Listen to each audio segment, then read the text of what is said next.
Microphone check, 1, 2, what is this? It's the 5'7" assassin in the podcast business. I am your host, Rohan Patra, the rap music plug at your service. Here we are again at the end of a rainbow.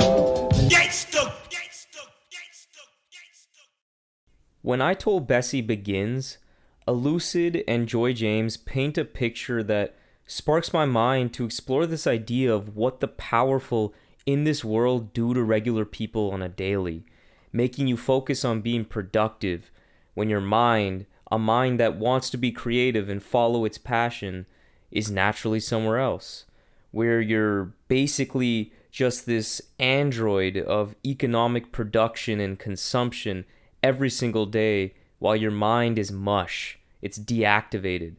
Your spirit is on survival mode where it neglects the sadness you're experiencing and the creative urges you can't act upon because it's just trying to make sure you're alive to see the next day in this twisted world we all live in. This is where Elucid takes me in just the first 50 seconds of this album, where his words burrow so deeply into my psyche and never leave for the remaining 39 minutes. I Told Bessie is an absolute trip. The Rap Music Plug podcast presented by QLC TV is the remedy to the I don't have anything good to listen to problem. Through in-depth album and song reviews, as well as artist interviews and general rap commentary sprinkled in between on all of what the mainstream and underground rap scenes have to offer, this is your one-stop shop to knowing what to add to your queue, play next, or pop into your record player. Welcome to the show. Elucid, one half of Armand Hammer and flagship member of the Backwoodz Studioz label, has returned with his first proper Backwoodz solo album since 2016's Save Yourself, a remarkably experimental and impressive record that I found to be amazing, but has slipped under the radar due to Elucid's profile not nearly being as large at that point than it is right now. And that's a relevant point because it's really clear to me that although people generally have been throwing mad praise towards Armand Hammer through their recent run of incredible critical and commercial success, Elucid gets discounted or put down in a way that I can only, and I know I don't want to make this direct comparison, but I can only really compare in dynamic to Outkast and the way that people talk about Big Boy. They always act like Andre 3000 was this unbelievable magician of an artist, which he is, and that Big Boy was just pretty good. Like, I know that's not literally what everybody thinks, but that is becoming a bit of this weird, prevailing, false narrative that's getting rewritten about Outkast and their respective skill levels, if you will. And I hear that with Elucid and Woods so much so that it made it into this review because it really bothers me. And it colors kind of the context for this latest album's release, I Told Bessie, because I really feel like this was a big moment for Elucid. The stock of Armand Hammer and the Backwoodz name has risen exponentially in recent years. Something listeners of this show would be keenly aware of through my various interviews and reviews related to Backwoodz artistry. This latest album from Elucid really presented a very big opportunity for him to solidify his perch in rap lore as one of the best artists of this generation, with an album that amazes when the spotlight is at its brightest. Because as I mentioned before, I think Save Yourself is terrific, but it was released at a time when Elucid didn't have the momentum that he has now that has been building up until this point of the I Told Bessie release. Elucid also named this album after his late grandmother, Bessie, who he was close to, who heard all of his raps, or as he put it in a recent interview, the spells that he casts. Needless to say, with the spotlight being on Elucid and the naming of this album behind such an important figure in Elucid's life. This album was not only a big moment for Elucid, but really, I think this is one of the most important moments in hip-hop all year. So the question is, did he follow through on such weighty expectations and cash in on his chance in the spotlight? Let's find out. As a lyricist, what defines Elucid's performance on I Told Bessie is his masterful command of words and cadence. His raps resonate like chants or mantras that he repeats not only to powerful poetic effect, but also incredibly ear-grabbing, catchy effect too. If you're seeking understanding, you should jam this where you are. Just got to heaven and I can't sit down. These are just a couple from Spelling. Or the hooks on Old Magic and Bunny Chow. We're just in the first few tracks on the album now. There are so many moments on this album that are so damn catchy, but also mean so much and are very impactful in the substance as well. It feels like Elucid's verses are comprised of couplets that simultaneously coalesce with the rest of the verse, but could also be pulled out and used as a statement hook for the song. It's so rare to have an album that is so catchy that just so happens to also be so forward-thinking as well. The impact of so many lyrics on I Told Bessie never ceased to amaze me.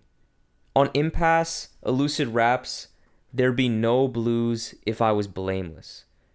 This is the realest bar. He acknowledges that we ourselves are often to blame or bear some degree of culpability for some of the unfortunate developments in our lives. This bar condenses so much impact into just 8 words, and this is a trend that permeates the entire record. There are countless instances on this album where Elucid delivers these incredibly poignant but also incredibly concise nuggets of wisdom in such poetic ways. The most touching moment for me was the vulnerable, soul-bearing Split Tongue, where Elucid raps so somberly, talking to myself and not listening. Who cares what the picture thinks? Words mean things but don't have to. Like, lines like this, man. I could go on and on about these bars, or so many others for that matter. The point being, though, that Elucid gives us the most meaty verses of his entire career, balancing the abstract that he's always been known for with tangible concepts in such a way that allows me to consistently pull real coherent ideas from these songs. There's a skill to be able to translate such complex concepts that are delivered in such a left field way into ideas I, as the listener, can actually understand fully. Which is why I honestly feel like folks who listen to Elucid and think he's not saying anything or he's rapping in riddles or something like that, they're just not listening close enough. He reminds me a lot of a rapper that I've interviewed on this show and that I never lose an opportunity to big up, and that's Quincy Babyface Perlis, a dope Haitian rapper who raps a lot about Haitian voodoo and generally concepts that are very spiritual and abstract. And he's one of those elite and genius type artists, as well as an Elucid, who can synthesize and communicate and speak in such weird, unconventional ways, but I actually, as the listener, can understand it and be like, wow, that really resonates. That really connects to my life, or I can really understand how that connects to his life. It's not just cool vocabulary or flowery language, and if it was, that's fine too. But I think it's another thing entirely when you can dazzle in the pure aesthetics or the approach to lyricism and also really impact me based on the substance of what those words all mean as well. And Elucid does that time and time again on I Told Bessie. These impressive lyrics from Elucid keenly distill a variety of political and socially conscious ideas in a way that is entirely his own, since these real-world concepts are soaked in spirituality, feeling completely immersed with the divine, that his rhymes feel one and the same with scripture. The celestial nature of his lyricism has never been so fundamentally intertwined with Elucid as a performer as it is on I Told Bessie. It's absolutely brilliant and positions Elucid as a one-of-a-kind performer that this genre has never seen before. Elucid's firm grasp over subject matter and lyrical approach allows him to inject a lot of fun and personality into his raps, with a certain degree of malleability that is so well executed. For example, something that has been a theme prior in his career, or at least like a common occurrence, but really comes through very clearly on this album, is Elucid's lyricism that is both sexual and abstract at the same time.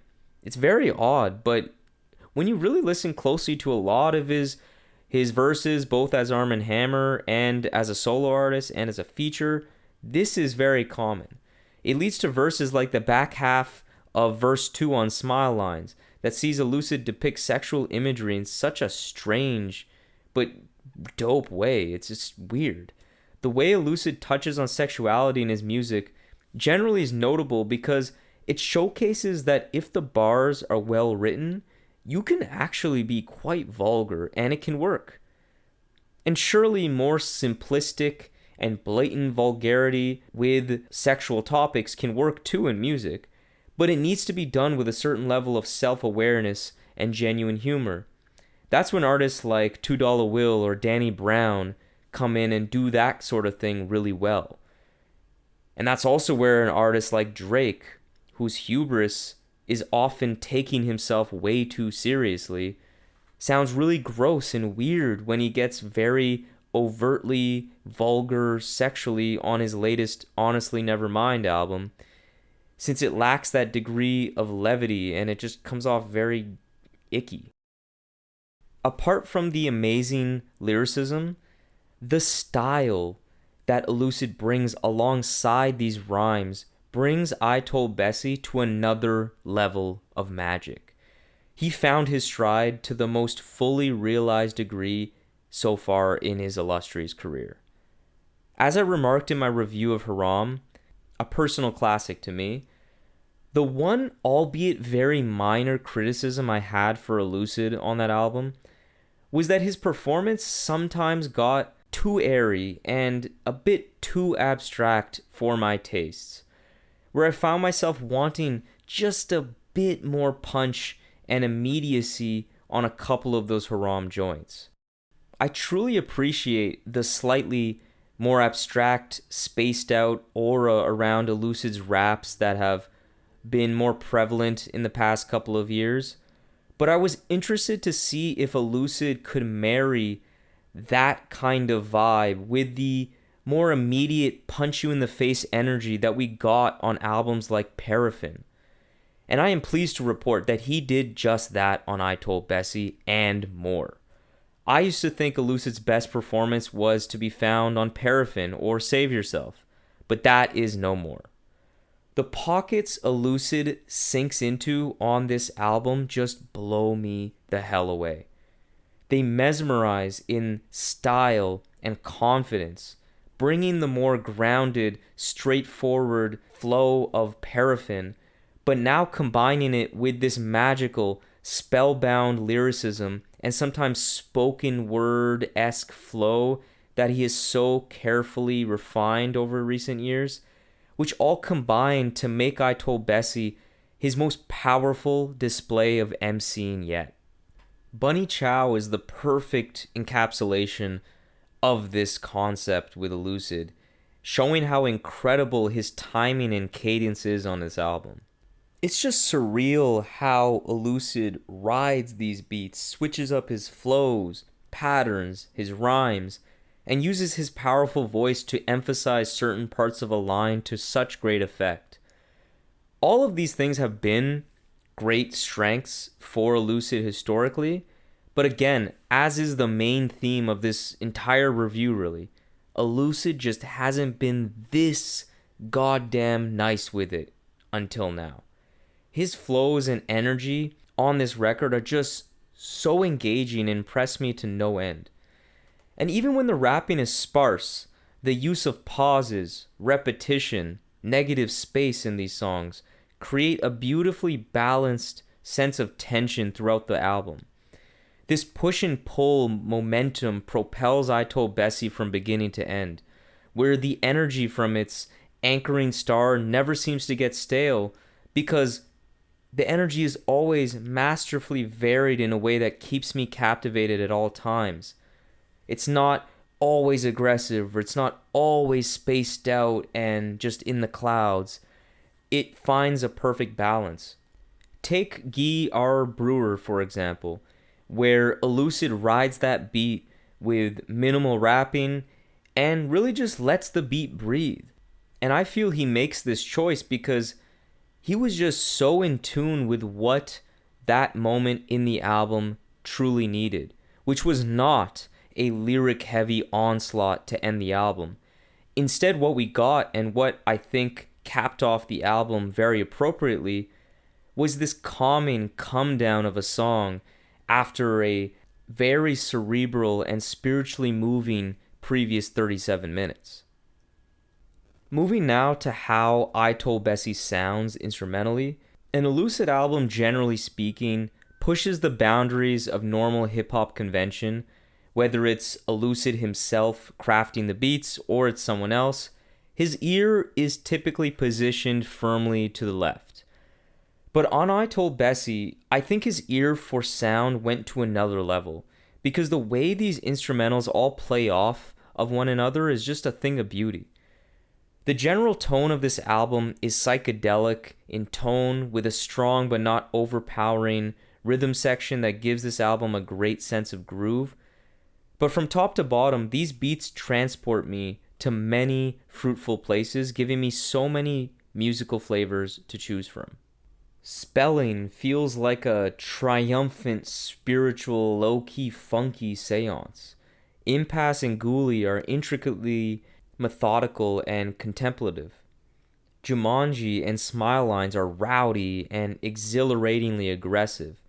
Mangosteen is dizzyingly mesmerizing. Split Tongue and Guy R. Brewer are just breathtakingly soulful. And then finally, there are flavors on this album that I literally can't even explain. Like the Bunny Chow instrumental that feels like a mutated blend of dub, hip-hop, and psychedelia. Seb Bash made one of the most genius beats you'll hear all year. It makes no sense, but it's absolutely killer. As I remarked at the beginning of this review, this was Elucid's moment to cement his legacy, where the spotlight was firmly beamed on him as a solo performer. That being said, the Backwoodz machine is still present on I Told Bessie and powers this album to even greater heights. As is usually the case with major Backwoodz releases, Willie Green is on the mixing boards once again, and goddamn, he really mixed I Told Bessie in such a great way, making it so nicely warm, proving his genius for the upteenth time. It's really rare to hear any grating high end on this album. Instead, every sound is sanded a bit to remove the sharp edges, where the edge of the percussion on a Bunny Chow is still certainly present, but is dulled just a bit to fit into this overall warm glove that is this album's sound. Green gave this album a gentle texture that complements this style of psychedelic production so perfectly. As for the Backwoodz founder Billy Woods, he shows up many times on this album and sprinkles some genius onto this record with perfect compliments to what Elucid already cooked up. His entrance on Sardonyx was classic sly and funny Woods, where he raps muff diving, no snorkel. Just hilarious. But I found his appearance on No Strand to be particularly awe-inducing, as he speaks on the concept of lying with such an eerie lens, personifying the idea of lying in a very entrancing way. Now, if I had to point out one super minor thing that I didn't fully love about this album, it was the inclusion of that song Sardonyx. Although I certainly like the song, its inclusion on White Label, which released just months ago, is still in rotation, so it's hard not to feel like this song sticks out oddly in the track listing, even if stylistically it fits perfectly in where it does sit. I just wish they would have kept it off White Label, but maybe I'll feel differently a year from now when both releases have aged and I can just take that song for what it is in the context of I Told Bessie, and maybe I'll feel a bit differently. But that aside, I Told Bessie astonished me, and it somehow surpassed the almost unreasonable expectations I had going into it. You know, when artists have big gaps in their catalogs, one might assume that they spent most, or at least a large part of this time between releases, conceptualizing and recording their actual next follow-up album. However, in the case of Elucid and his 6-year gap between his last true Backwoodz release and this album I Told Bessie, we all know what he's been doing. He's been as active as anyone in the industry, with many Armand Hammer albums, joint projects with other artists like The Lasso and Rap Ferreira, as well as other smaller solo projects and features. Yet with all of that clear evidence of Elucid's very prolific last 6 years of work being spent on other music not named I Told Bessie, I still feel like I Told Bessie sounds like he legit spent every day of these past 6 years finely tuning this album specifically. Because from beats to flows to lyrical concepts, it all fits together so naturally. I Told Bessie is Elucid at his absolute best. There's nothing left to prove anymore. He's one of the best rappers to ever grace a mic. And as for you weirdos out there, I really hope that you, after listening to this album, can now finally do the impossible and understand what Elucid is saying, or at the bare minimum, differentiate his voice from Woods' voice when they're on the same song. You clowns. So there we have it, another episode of the Rap Music Plug podcast presented by QLC TV. I hope this episode gave you some new perspectives and insights into what the greatest art form known to man in hip-hop music has to offer. If you want to support the show in the most meaningful way possible, it would be my absolute honor to have you as a patron in the new Rap Music Plug podcast Patreon. Through this Patreon, you will be getting exclusive content such as bonus episodes, exclusive album recommendations, exclusive playlists, early access to episodes, and more. And above all, though, you will be able to support the show directly in a way that will not only justify the crazy amount of time I spend on this show already, but allow me to cover some of the expenses related to supporting all of these great artists that we cover on the show through the website, and will allow us to sustain and build on this amazing growth that the RMPP has experienced recently. Big shout out to Dano of Free Music Empire, Levi, Mahima, Jeff, Mitch, Dash Lewis, Pancake Cleaner, Trey, Noah, Justin, Brandon, Joe, Gavin, Matt, Teddy Faley, Jackson, Kian, Slumber Logic, Fatman Tomb, and Khalid for your generous support through the Patreon. I really appreciate it. So if you have any questions about any of the Patreon stuff, or just want to keep tabs on the show, interact with me on rap music and all the great stuff that we can talk about, follow me on Twitter and Instagram at rapmusicplugpod, or shoot me an email at qlctv.podcast@gmail.com. You can also rate and review the show on Apple Podcasts and subscribe on YouTube and Spotify as well. But that's enough self-promotion for this episode. I hope you enjoyed it. Peace.